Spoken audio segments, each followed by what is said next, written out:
Am I the a-hole for not letting my husband use my airline credit for a coworker? Update 3 years later. Original post. My husband and I got married 2 years ago during the middle of the COVID lockdown. We were supposed to go to France and Germany for our honeymoon. We saved for the tickets and, to be honest, I paid for most of them.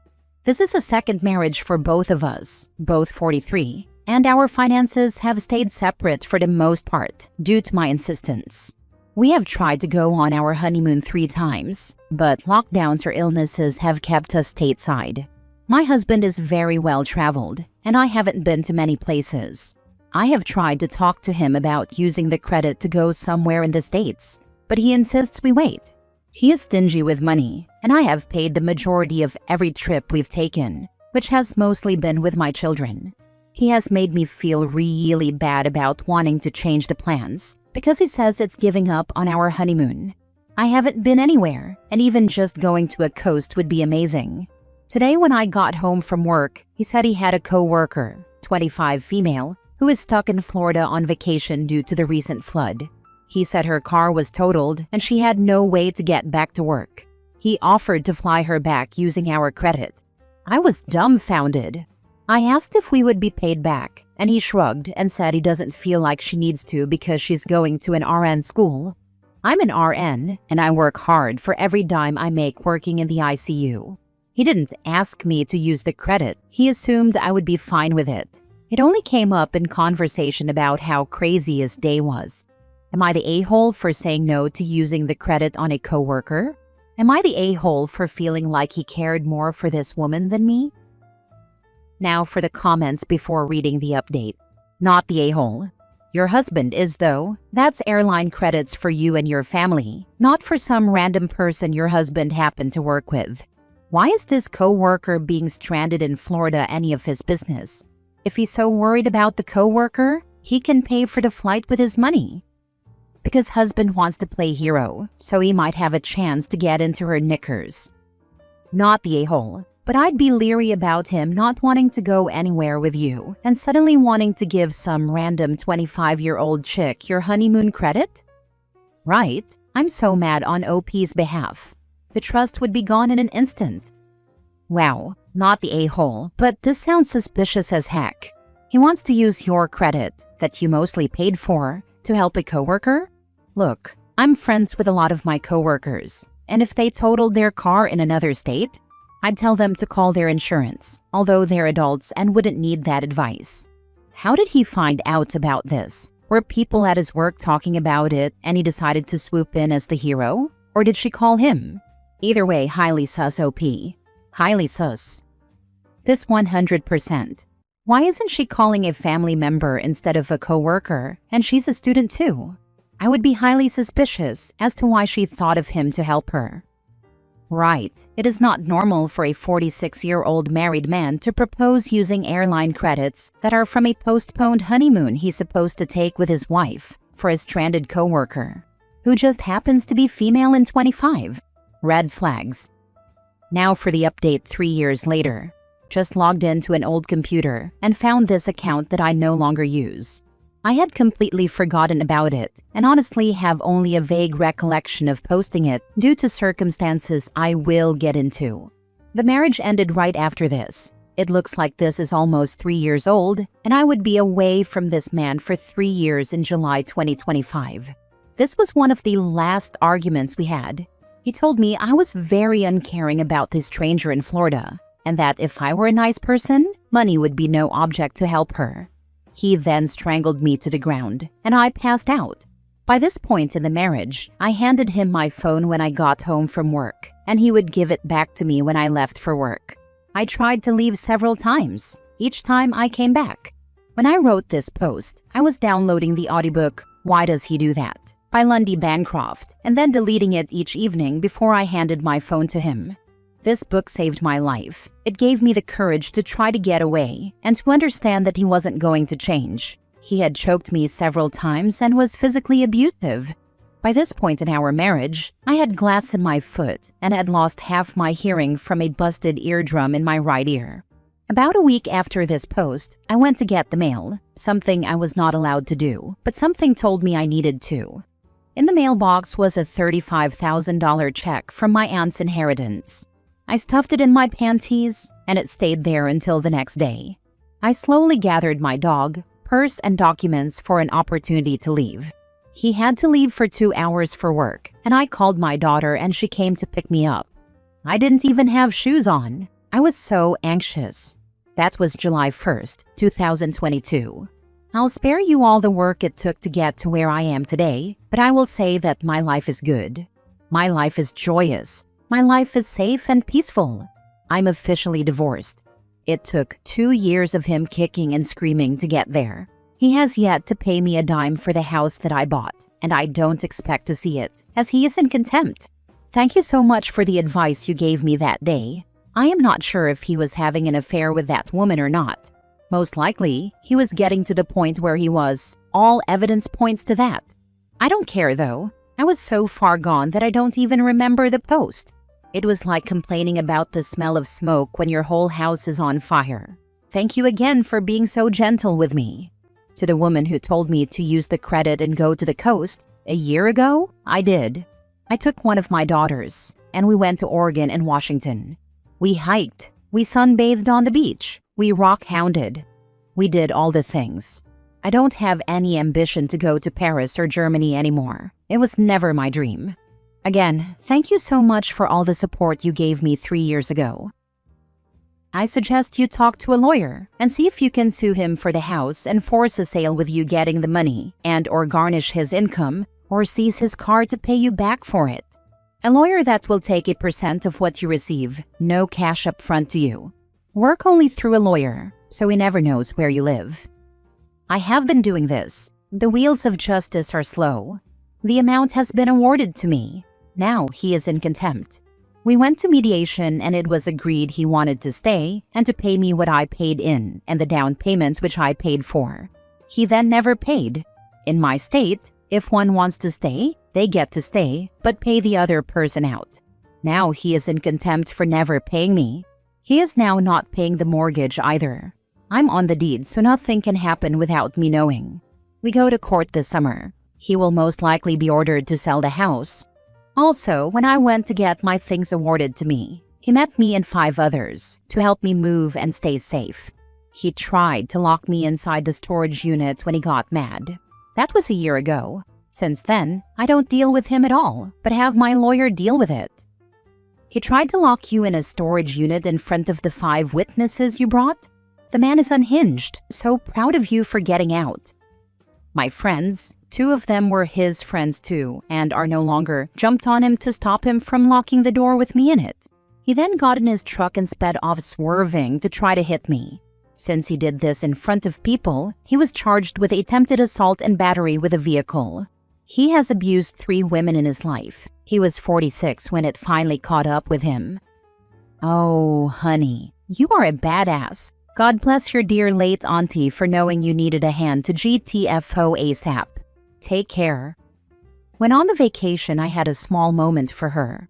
We were not close. I sent her a card for her birthday and Christmas and sent her letters, and she would respond with a letter. I realized now I was almost all she had. She didn't have kids, and her husband died 20 years before she did. She saved my life. Next story. Am I the a-hole for refusing to meet my bio mother's husband and kids and saying no to any kind of relationship or contact with them? I, 17 male, was raised by my dad. My bio mother wasn't ready or whatever and gave me to dad to raise at birth. She lived about an hour from us, so I saw her around, but she never talked to me. When I was little, I would try to wave or speak to her and she didn't want to know. Eventually, I stopped seeing her as anything to me. Her parents were a different thing, and they had to be kept from me because they tried taking me from my dad and tried to make bio raise me, even though she didn't want me. Dad did everything he could to shield me from that stuff, but I ended up speaking to different court people when I was 6 because of the fight my bio grandparents put up. Through all that, my dad was amazing. I guess sometime in the last 3 or 4 years, my bio mother has gotten married and she had kids with her husband. She reached out to dad a few months ago and told him she wanted to see me. Dad talked to me, and I didn't want to see her, so he told her no. But she got a lawyer involved, and Dad's lawyer and her lawyer were communicating, and she made the threat through her lawyer that she would sue for custody or visitation if Dad didn't comply with making me talk to her. I told Dad to agree. I didn't want to go to court. I didn't want a therapist getting involved.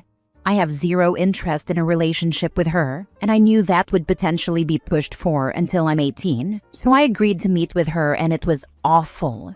She told me about her husband and kids, and how she felt it would be good for me to meet them and have a relationship with them. I turned her down and said it would never happen. That was the end of us talking. But she's pressed Dad on it through the lawyers, and she's prepared to go to court and pay a crap ton of money for this to happen. I don't care if her kids are related to me through blood. I will die saying I am an only child, and they will never be siblings in my eyes. So I reached out and said, if she pushed that, she would have to explain to her kids why their brother is so disinterested in them, and why he's never happy to see them, and makes no effort to be in their lives. I told her I'll be 18 sooner than she realizes, and she can't make me hang around. And I told her I don't care if her kids get hurt.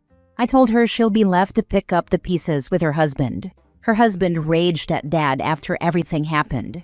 My bio mother backed down after I made the threat to not care about her kids' feelings. Her husband thinks badly of me for saying it. He's being an ass to Dad over it, and Dad blocked his number, but he has access to my bio's number. Dad doesn't block her because he likes being prepared for her dragging the lawyers into it. The whole thing's a mess. And I don't feel guilty about it because of this random guy or these random kids. I don't care about the kids being blood. I don't even care if she turns into a crappy mother to them someday and they want to bond with me over it. We're not family, but I know Dad's dealing with the reaction to it, and I do feel bad about that. He doesn't say it bothers him, but he's finding it harder to keep what's going on from me. So I wanted to ask, am I the a-hole? Not the a-hole. Your dad is amazing, though. I think you're doing the right thing. Just let your dad know how much you appreciate him standing up for you all these years. Your mother and her husband can kick rocks. I let him know I love and appreciate him whenever I can. I celebrate him for Mother's Day and Father's Day every year. You are a good one, kid, and you told your mom exactly what I would have. If they push, go once and make sure you are a wrecking ball in that house. Spill everything, so they will never want you back. Not the a-hole. Tell her let's go to court. We will ask for 17 years of back child support. See how fast she loses your number. She obviously has money. And no sane judge would force a 17-year-old into anything with a mother that hasn't cared until now, and her unstable family. As someone in a similar position, you are certainly not the a-hole. This is your choice free of judgment or comment. At least you were upfront about your intentions. Thank you. I wanted to leave no room for doubt. Not the a-hole. I thought at your age you could decide who you live with, and decide if you even want to see your mother or not. I say let her pay her lawyers and spend all that money. No need for your dad to worry about it, unless he wants to ask for back child support. He might not even need a lawyer for that claim to be heard, though. They can force me to go to therapy with her. It's happened in a bunch of custody cases where we live and close to it. That's what I don't want to have happen. Last story. Am I the a-hole for how I joked about 2 women I matched with recently, only wanting me after they had kids? For context, I'm a 35-year-old guy. In the last few weeks, I matched with 2 different women from my past. One I asked out when I was in college, and she rejected me. Another I asked out a few years later. She also rejected me. I didn't recognize the first one at first, as she looks dramatically different over a decade later, but we got to talking and she seemed interested in meeting up. After a few days, she mentioned that she had a daughter and asked if that would be a problem. I don't want kids or to be a stepfather, so I told her it was a deal breaker. She was understanding, and we stopped talking. Then a few days later, I matched with the second woman. I recognized her and thought it might be a chance to make up for a past rejection. A few messages in, she mentioned she had a son and was recently divorced. She was less understanding and was really unkind in telling me what she thought of me for not wanting to date a woman with a child. She told me she's glad she turned me down years ago because I was a loser. Ouch. The reason I think I might be an a-hole is that when I was hanging out with my family last night, I was mentioning these two women, and I made a comment along the lines of, why the heck are these women waiting until they have a kid to be interested in dating me? Am I only attractive when I'm a potential stepdaddy? My sister got upset, and I sort of see why. She has a kid from a previous relationship, and her fiancé has been a fantastic father figure for my nephew. Her son's father is a deadbeat and is rarely in his life, so her fiancé is more of a father to him than his biological one. She says I'm being a dickhead for accusing these women of trying to use me as a stepfather for their kids, but I don't think that's what's happening. I was just making a joke out of frustration at trying to date as a 35-year-old man who doesn't want kids, or to date someone who has them. Am I the a-hole here? Now that you've added it to your dating profile, you are not the a-hole. And if you truly don't want kids, then you are doing the right thing by not dating single moms from the get-go. Way too many kids are traumatized by their parents' significant others, dating people who treat them poorly or who ignore them entirely. Or equally as bad, mom is a crap show and you fall in love with the kids, and you're a better parent to them than either of their actual parents. And then when the inevitable breakup happens, having to break up with the kids is just awful for both you and them. My last girl's kid was begging me not to go. Man, that was just heart-wrenching. If your ex's kid was begging you not to leave, it speaks volumes. They obviously wanted you around and looked up to you. It is better to have loved and lost than never to have loved at all. You're not the a-hole. I have a kid, and even I can see the humor in what you're saying. Because the two things these women have in common is that you asked them out and got rejected, and they now have kids and are interested in you. I almost see it as you kind of making fun of yourself rather than the women. My partner and I have a similar sense of humor and poke fun at ourselves. Your sister was overreacting in my opinion, but her reaction would be valid if you were making a comment about her personally and in a negative way. Maybe read the room and see who is in the audience with certain jokes.